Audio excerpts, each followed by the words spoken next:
Good morning again, everybody. Thanks for your patience. We have about 50 people registered for today's webinar, and looks like we've got a good number online now, so we'll kick off.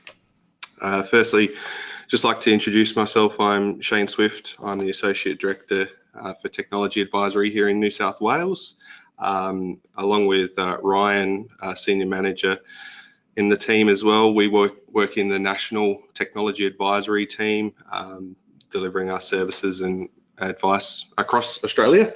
Unfortunately, Ryan couldn't join me today, but a big thank you to him for putting together a number of the slides and helping work through them with me. It was certainly a team effort. So just a quick touch on who we are and what we do. Our offering and technology advisory is reasonably new to New South Wales, but not to Australia.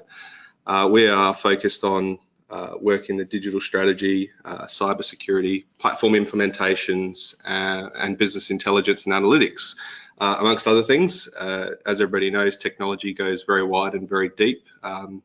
There isn't too much that we shy away from. The webinar will run for about 30 minutes today. It's got a full hour with you, but hoping to give you some of your time back. We'll take some questions at the end if there are any. If you'd like, more than happy to follow those up by email or phone. Please just flag that in your question that you'd like to do it offline. And from all there, we'll kick off.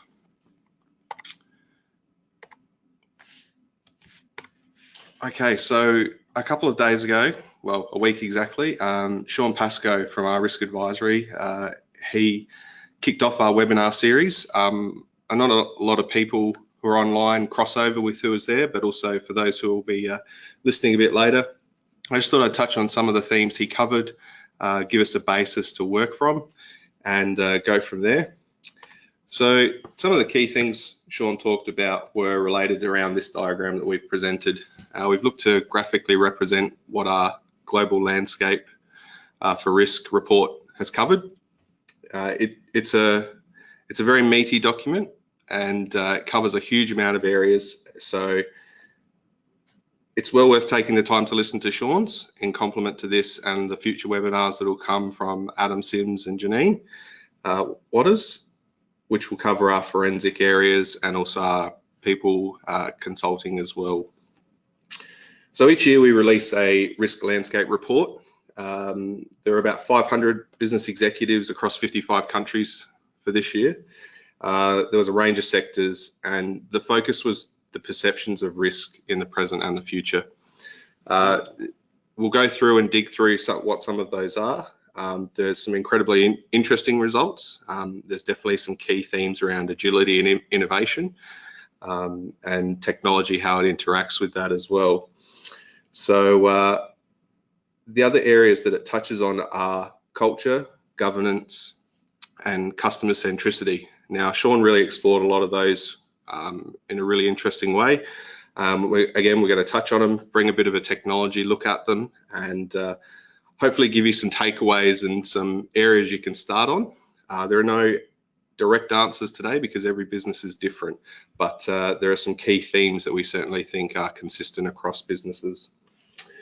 The report really showed that the leaders across APAC and globally feeling that the risks presented to their business are growing. I don't think that's a huge surprise to everybody, but it's good to see that executives are fully aware of that. Regulation has just become top of the charts. Regulation and governance have become issues for everybody. We all know that in Australia, mandatory reporting for any breaches that might occur, or GDPR, is affecting a lot of people, a lot of businesses out there. We've seen the statistics on how many reports are coming through now that since these regulations came in, we just never would have heard of before. They were kept in the dark. So it's a very interesting landscape which everybody's operating in nowadays. What we wanted to touch on today is how your digital strategy, innovation, and agility are really there to help you with them. Now, a bit dear to my heart is I'm a bit of a cyclist. Very keen on it, probably not as best at practicing it that I used to be, but I really liked this diagram and cartoon that I found out online. I could have easily used the duck on top of the water or the iceberg, but I think they've been used to death, and this gave me a frame of reference for me to think about it. We can really easily see that the rider is all set to go fast.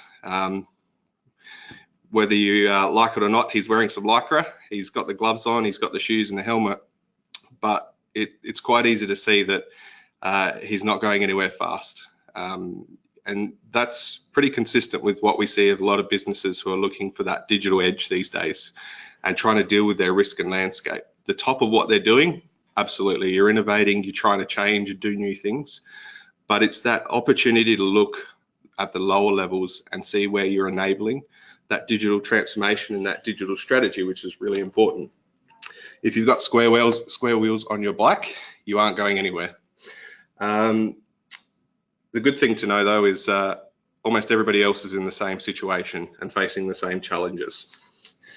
So the key area we see this happening and remaining a black box is your organizational data. Without doubt, people don't know what it is, they don't know where it all is, and they don't know how most effectively to use it for those reasons. It's equally our most precious resource along with our people in businesses, and if you're ignoring it or what you can do with it, you do so at your own peril.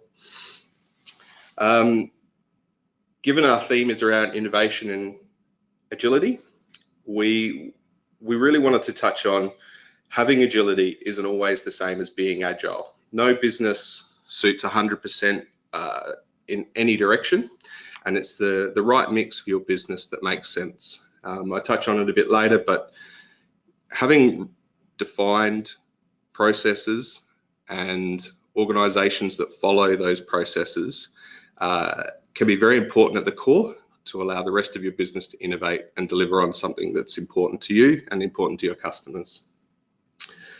Most recently, I was at a really interesting conference for a vendor out there in technology land. Had the opportunity to hear from a speaker in New South Wales Family Services, so a government department. Very, very interesting to hear their approach to technology, and I think it's fair to say one that really aligns with our thinking in technology advisory. And the key statement they used was fewer, better systems. This is a position I and the technology advisory team have been advocating for a number of years. The right investment in your core system creates you a space to innovate, and you know where your core information is and your data lives. Okay, this isn't about one single monolithic system. It's an ecosystem of data and systems which work together and allow you to find a single source of the truth. All right, having the biggest enterprise resource planning system out there is not always the answer. All your data might be there, but if it's not fit for purpose, it's not going to deliver what you need. So you could have one or you could have three. It's just important to remember that stick to your core. Make sure you create that and you'll always have access to your information. Okay. And the reason we focus on this is because your data is a core pillar to your business. You use it to move your money, you interact with your customers, and you're only getting more of it every minute. We've all seen those awesome slides out there, how much data is created every second of every minute of every day.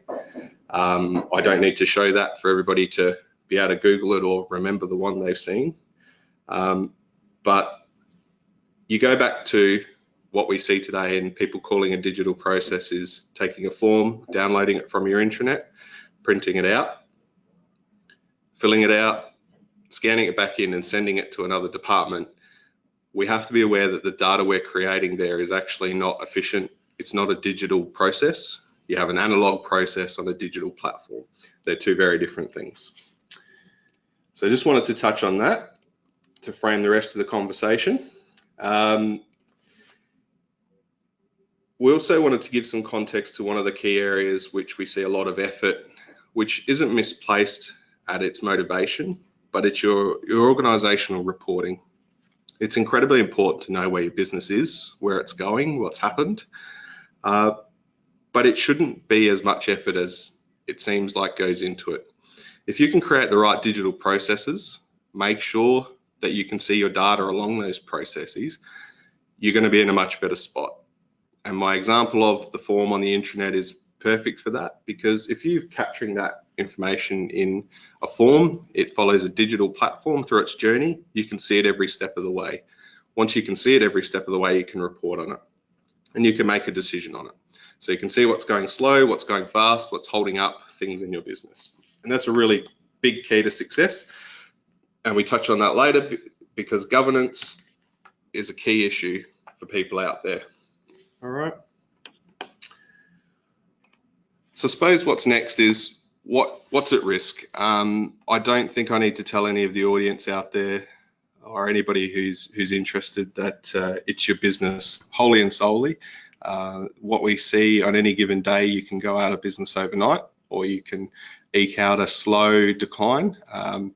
And as always, some of the examples of those on the screen, some of the loved dear brands that were back in the day. I still remember having my Kodak camera and spending some time at Blockbuster and in Borders reading some books. I was a bit old for Toys R Us, but it's certainly one I know. I was buying gifts for my nieces, nephews and loved ones. Those brands have failed to innovate. They've failed to use the data that's at hand, which is both their internal and competitive data, and make new and innovative decisions and remain agile to the market. That's a key theme, not one I'm going to dive into because everybody knows the stories behind these. From those, though, we'll dive into the report a little bit and look at some of it. As I said, Sean covered a great deal of it, so I'm not going to reiterate everything he said. But what I wanted to touch on, I think that most importantly that I saw and took away from were the benefits of agility. Improved customer satisfaction based on your agility is a huge win. You need to change and be ready for your customers and be adaptable to their needs because they drive your business. If you're not doing that, you do run the risk of becoming irrelevant and letting your competitors steal your space. I found this incredibly interesting that the greater process and cost efficiency was closely paired with it, albeit 17% difference. I would call that a reasonably close pairing. I think it shows that businesses understand that once they get an efficiency, it gives them room to innovate. There's no doubt that if you are running bad processes, taking a lot of time doing things that should be simple and streamlined, you don't have the time or the bandwidth to look at what your customers are doing and what they need. All right, and that leads us to some of the key numbers that we saw in the report as well. 93% of people believe there's a disruptive impact in regulation.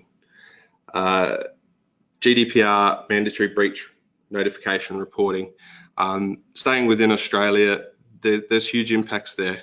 The Information Commissioner has released advice, and it's a really interesting one to read about not only do you have to meet our privacy and mandatory notification laws, you also may have implications in GDPR. It's a bit of an unintended consequence, I suppose, for Australia, or maybe it's an intended consequence. I won't pretend to know what the regulators were thinking, but you may very well have an exposure. If you have European Union residents on your books in some way, you're delivering them a service, you are liable and you must comply. And if you do any trading in the EU, that's at risk through this. All right. NDIS is another example. The more time that goes by, it seems there will be ongoing consolidation in these spaces around service providers.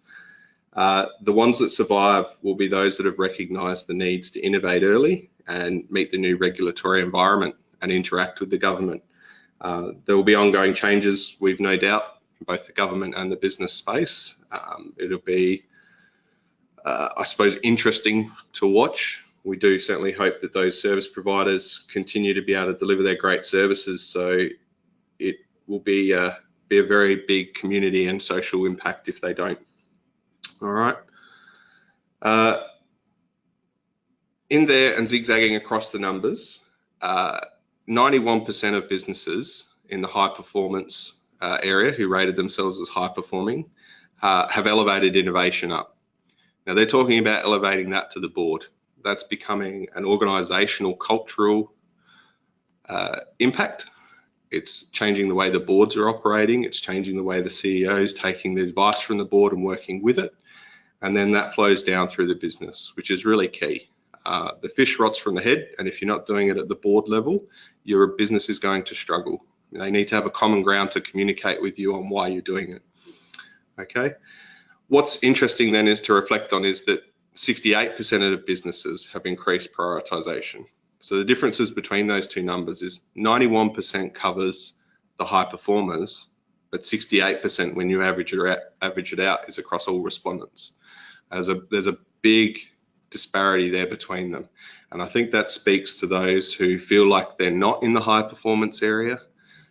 They're certainly indicating they're not elevating it, and it's sure to become a priority for them. Okay. 100% of those businesses who have a high performance characteristic about them, they want to improve their agility. That's a huge statistic, every single one of them.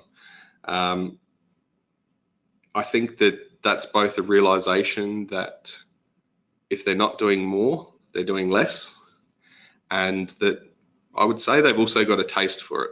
They've seen the benefits. They know that it actually does deliver results to their businesses, and they want to see continued success from it. All right. And I think finally on there, the number one recognized impact on those high performance businesses is the effect of customer centricity. Those lines between your business and your customer are blurred more than ever. You need to be tapping into what they want, what they need, and be able to meet those needs across the board. You must be able to react quickly to what they need. Their barriers to change are so low nowadays that you need to be staying relevant and keeping them informed about your business and offering them what they need on any given day. All right. Having talked about agility and its importance and the innovation we'll be touching on later is these key statistics that we saw around the barriers to innovation. I found these really interesting. I'm not sure that I would have put them all in the same order, but I think that speaking to 500 executives, I'm sure they know what they're talking about. So digging into it a little bit, my takeaways from it were completely aligned to each of those bubbles. I came up with 6 key points, or a key point for each of them. The internal governance and bureaucracy, I felt, was telling us that we need to focus on outcomes. All right, no longer can being overly collaborative or looking for consensus allow us to operate our businesses effectively. The frameworks, the governance, and the bureaucracy has to be focused on delivering outcomes. That's all about innovation. That's all about agility. That's all about that customer centricity. Okay. The second was the inadequate, outdated technology. Generally, where we spend most of our time working with our clients, all of your risks aren't financial. Okay. The ability for your business to recover when something goes wrong, your technology can stop working, it becomes irrelevant. We've all seen PageUp's recent issues with losing data and privacy. That technology is no longer available to businesses, and they're scrambling for what they can use to fill the void. Some of them resorted to paper. Some of them are looking for new suppliers, and they have to completely change the way their business recruits people. Okay. Risk-averse leadership. Briefly touched on it, but while collaboration is critical, decisions are too. Your leadership needs to be empowered, understand your governance so that they can be making decisions on any given day. They need to be able to make a decision quickly and be empowered to do so that your business can react. The bubble about talent, hugely interesting. I do have a follow-up point to wrap this all in later, but I called that expectation for a very good reason. There seems to be this expectation that always there will be people there to fill jobs. We always hear about job vacancy and low job rates. I'm not sure that resonates anymore. Expecting to have talent ready to go who will just fill from your talent pool and fill your roles is becoming unrealistic. You can't always find people in time. You can't always find the right people. And you need to have a plan around this. You need to look how you can create the most efficient digital model or business you can, and add the right people on top of that so that they can do what's value add to your business. Okay. Second to last was funding. I get asked on any given day how people go about changing to cloud, how they move off of where they are. Almost all of them don't have a business case. We generally don't find that just turning off your IT equipment and moving it into one of the various cloud services across the different offerings is the cheaper model, dollar for dollar. You've got to look a little bit deeper. You've got to understand why you're doing it. You've got to understand how you're going to do it and what it's going to deliver you. And that needs to be reflected in your business case. At the end of the day, it will take money, time, effort, people, and the people in your business who make those decisions need to see that from you. And your business case becomes a key part of that, aligned to your strategy. All right, and then lastly is the short-term performance targets. We see that when there's a lack of strategy and vision within a business. When the strategy might look at only one area and not look at the whole business, you find that those short-term performance targets take over. And are you really driving the behaviors you want, both internally and from your customers? It is a two-way street. You can shape what your customers are thinking, and you want to do that in alignment with your strategy. You don't want to be completely at the mercy of your market. You need to operate a business that can also drive as well. All right. And my follow-up point to this was looking, and what I fully expect to see next year is diversity pop up here. I think it's going to come out of what probably it sits under now in the talent bubble. We're seeing a huge change in the way businesses are run, the way they're being governed, and the advocacy for diversity within our businesses across all levels. It's not something that's recently started, but it's gained so much momentum recently, and for all the right reasons, because it's imperative that we be diverse. What I expect next year is to see that pop up here and get very close to the top. We need to be conscious that diversity goes across race, religion, and sex, and looking for that within your business is only going to add value. If you're not looking for that diversity, you'll get people who all have the same ideas, which means your innovation isn't going to be there. If they've all got the same skill set, they can't be agile.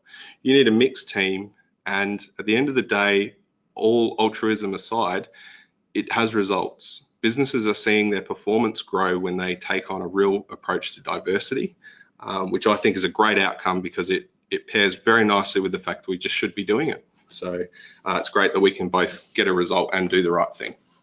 So I'll be looking forward to seeing that next year, and hope that I'm right about that. All right.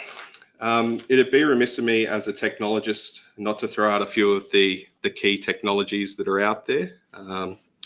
We're thinking of this as the next wave. Some of it's here, some's not. I certainly have some views, and we talk about it internally quite a lot. The AIs of the world, bots, blockchain, those technologies which are really offering a new and different way to interact with everybody, both internally and externally, have become really big goals for everybody. I'd classify them as aspirational. I see a lot of people, they want to create an AI strategy, they want chatbots, they want to use blockchain because it seems like it'll solve a problem. I'm not sure they know what their problem is that they're trying to solve right now, and I think that should be the core of what you're doing. Artificial intelligence evokes all those pictures we've seen in movies and Hollywood. Everybody talks about that. What I'd put forward to say is that the artificial intelligence of today is a very complex statistical model. It's surfacing up things that are outside of our biases, and it's tapping into knowledge faster than we can as individuals and people. So what I'd actually say is that artificial intelligence is a great aspiration to have, but you need to be moving now if you want to create those data repositories, those decisions and those processes, so you can actually use it. Okay, it's the same with chatbots. If they don't have data and processes to follow, they're not going to be able to do anything. They aren't at a human intelligence decision-making interaction level today. Who knows when or if they'll get there, but the data is the key to it. You need to tap these things into your data. You need to surface up what your business is doing and let them do jobs for you.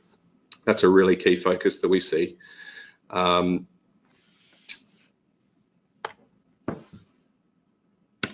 thing not touched on in the report, but I see as a key to all of that and interacting with both your digital processes and your innovation, is your digital identity and that agility. Really famous cartoon out there, Peter Steiner, back in 1993. What's that, 24 years on, and I still think this is highly relevant. People don't know who you are in the digital world. We need to know who people are. We need to know who our customers are, who our internal people are, before we can be agile around them. If you don't know anything about them, you don't know who they are, how are you going to change the way you do things? How are you going to run your business in a data-driven way? Okay. It originally spoke to internet anonymity and privacy. That hasn't changed. We all want those areas looked after correctly. Recent legal activities across the globe have seen that you might have to give up some things to get the core of what you want, but it's still relevant today. It's not enough today to use outdated marketing techniques to try and sell your products. People have those low barriers to change. You need to be interacting. You need to know who they are. Digital identity is not about knowing everything about a person. If you have a digital identity for your customer, it's probably best to think of it as the minimum amount of information you need to execute. And as you grow that information, you get the ability to improve. Okay. It does bring a whole raft of those privacy issues to the fore and the risks that go with it. There's no doubt that knowing about an individual or the entities who you deal with is key to your success. And where does this go with identity? Products like open banking, your government, be it local, state, federal, international, deliver you key services, and they need to know who you are. So they're all working on opportunities and looking for ways to do this better. Once you can establish the identity of your customer or the businesses you're looking at, working with, you're in a better spot. All right, so we'll touch on now a little bit around digital strategy and risk. Just to clarify with this, it's not the risks of digital transformation or managing those risks through your change to digital strategy. We're talking about how your digital strategy deals with the risks themselves. Okay, so it's a macro look at that rather than the micro risks within those areas. Okay. Being the second of these webinar presenters, I get the opportunity to steal a slide from Sean or two, and just walk through this a little bit. My takeaway from it, from that technology look. Strategic plan is designed to foster innovation and embraced by senior management. I touch on my point around business cases.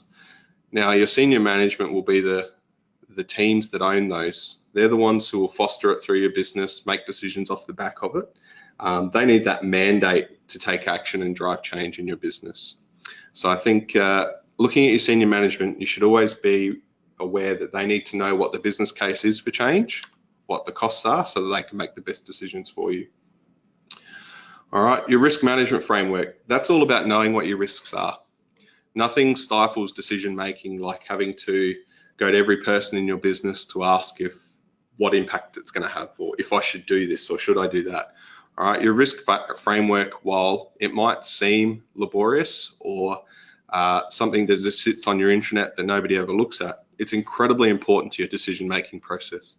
Okay, you should be referring to it regularly, testing your assumptions, your hypotheses, and your decisions against it so that you can make the right decision for your business. If it goes outside your risk framework, that's when it's time to collaborate. Okay, empowering your people to make a decision off your risk framework is key. And finally, the feedback mechanisms. You must build quick feedback mechanisms in your key risk areas. Okay, you won't be able to cover all of them. The cost to do that is just too high, but your key risk areas are where you should be looking. Your customers are the best example of that. If you aren't hearing from them quickly when there's a problem and making a decision, that can be again at your competitor quicker than you can click a button. You must understand what they're doing, you must know what they're saying, and you must be able to make a decision off the back of that. All right. Future-proofing your business with technology just falls out of all these points that we're making here across the report and over our webinar series. Existing tomorrow is not required. You don't have to exist tomorrow, but you need to be future-proofing your business.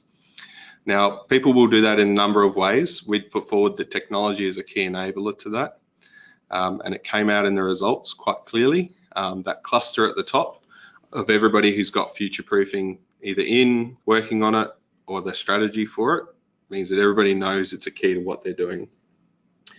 I draw on some examples around shareholder and customer activism. You need to understand your business more deeply than ever before. If your supply chain is not transparent to you, are you ready for what might happen to your business? Your shareholders, your customers, they will be looking at your supply chain in the future as activism becomes more relevant, as social consciences increase and people become more aware of these. They'll need you to look at your supply chain, and you need to be ready for that. So I'd say that a supply chain is a great example of where you can future-proof yourself. Don't let it just happen. Be looking at it and understand what might be able to shift in it and where you might need to improve it. Okay. And I would say that people who are successful innovators undertake digital transformation as they recognize the need to shift away from the traditional model. Those are the ones who are future-proofing. They're innovating against the standard, the norm, and they're ready for what's coming tomorrow, whether they know it or not. Okay, and then our final slide around the report before I wrap things up is the top barriers to innovation. Different slide to agility, some very key themes that come out. I'll just touch on the top two. Really great, interesting, imperative to see that the top two in agility and innovation are exactly the same, albeit different percentages. We're discussing this internally ongoing. Do people out there see the same thing? It's an interesting concept. Agility and innovation paired together, it becomes something that if you're not doing one, the other is almost impossible to achieve. Your customer service team can be agile in answering questions, but it's not innovative. You have a huge system development in place that will innovate your business. You're 6 months in, you made all the decisions up front, but things have changed. Is that agility? You might be innovating, but if you're not doing it with agility, and if you have agility without innovation, maybe you're leaving something on the table, something that you need to be doing to future-proof your business. Okay. Looking to wrap up with a couple of slides here. The old saying, if you fail to plan, you plan to fail, I think has no greater relevance every day. It's still valid, so you need to have a plan to work to. So what I found in my research and some of the areas we work in are the types of innovation that are out there, okay? Not all innovation is created equal, and not everybody's ready to innovate at the same levels at the same time. That can be just as detrimental to your business as doing nothing. So what I'd say here is a great illustration of the different types of innovation. They've used the label here for Horizon 1s, 2 and 3. I think it really clearly shows that there are different types. Improvement in your business being level 1, doing something new, level 2, and transformation at level 3. Really, for me, clearly shows the differences between those innovation methodologies and the approaches and what you're aiming for. Okay. The next slide I know is a little bit busy. It's a great diagram, but a little bit hard to digest the first time. I find that this is close to our methodology and a really great representation of what we use with our clients. We're always asking these two questions on the X and the Y axes. How often do you do a task? and how much time could you shave off? If you do something in a digital process driven way, if you re-platform it away from the analog, can you save an hour? Can you save a minute? Can you save a day? What this is the long-term view to the benefits you're getting. Not everything will have a return or a payback on our defined return on investments, but what we have to have is a clear view of what those are so that we can make a decision. I recommend grabbing the recording later, having a look at this, looking to understand the model a little bit. I think the really great ones that you want to be doing are those things that towards the left and further down the stack. I know that if we could save 10 months of effort in our business over 5 years, we'd be doing those things every day. We'd be looking at improving those every single day because the payback is there. All right, and so finally was, I wanted to touch back on my first slide. I think if you're on the bottom left, it's good to realize you're there. I think that we all want to be that slipstreamed aerodynamic person who's riding a bike nice and fast along and doing things differently. So the top 5 things that we would advocate out of all of this, and from a technology perspective, hoping to give you some key takeaways, were start with why you're making the change. Create your strategy, create your business case, and let that go through your business so that everybody understands why. Second being, know your business. The data you have and the capability of your business are key. You'll fail to execute your strategy if you don't have the right resources, if you don't have the right data. All right? It might not be cheap to do it right the first time, but it's much less expensive than to do it over and over again. Third being, communicate. You have to bring your business along. Your business is a living, breathing thing, and the people within it drive it. Your customers outside drive it. You need to be able to communicate across all those dimensions. Give your people and the business as a whole the opportunity to buy in to what you're doing. Okay. Fourth, have a plan for your change. Don't just do it. You need a benchmark. You need a line to benchmark yourself against to see if your change is working. Of course, simple things like quick code changes in the world of software development or little incremental changes could be made, but we're talking about organizational level change. Have a plan around it. Okay, and finally, I didn't touch on it a lot, but I think everybody would very easily draw the same conclusion, is that you need to have a backup plan. Your business is moving faster. If you don't have a plan to execute when something goes wrong, you're going to struggle, because something will invariably go wrong, whether that's social activism, a change in your customer base, a disruptive competitor, or the electricity goes out. You've got to have plans around it. We're always looking for people to have a business continuity plan. We're always looking for people to have a disaster recovery plan, the two being very different, and alternate plans around how they engage with their customers. Because if you lose them for a day, a week, a month, you may never recapture them. So on that note, that's the end of our technology and digital strategy one. If there are any questions that have come through, none have come through, which is great for me, because I get to have the chance to slip away easily and give you guys some time back in your day. So I do appreciate it. What I would quickly touch on is that the email will come around later with a link to this recording, if you'd like to listen again or share with anybody. But also with that link will contain to Sean Pascoe's presentation and those of my other colleagues who will be doing presentations. Those upcoming webinars, forensic science and forensics and regulatory, that'll be led by Adam Sims. That's coming up next week. And then 2 weeks from now, Janine and Vanessa will be presenting as well around people advisory and our consulting areas there. No doubt each of those will be reflecting a lot of what Sean's talked about, what I've talked about as well. No one part stands alone. So on that note, I'd like to thank you all for joining and listening today. And again, thank Ryan for his help in preparing the presentation, and look forward to talking to you all a bit later. Thanks very much.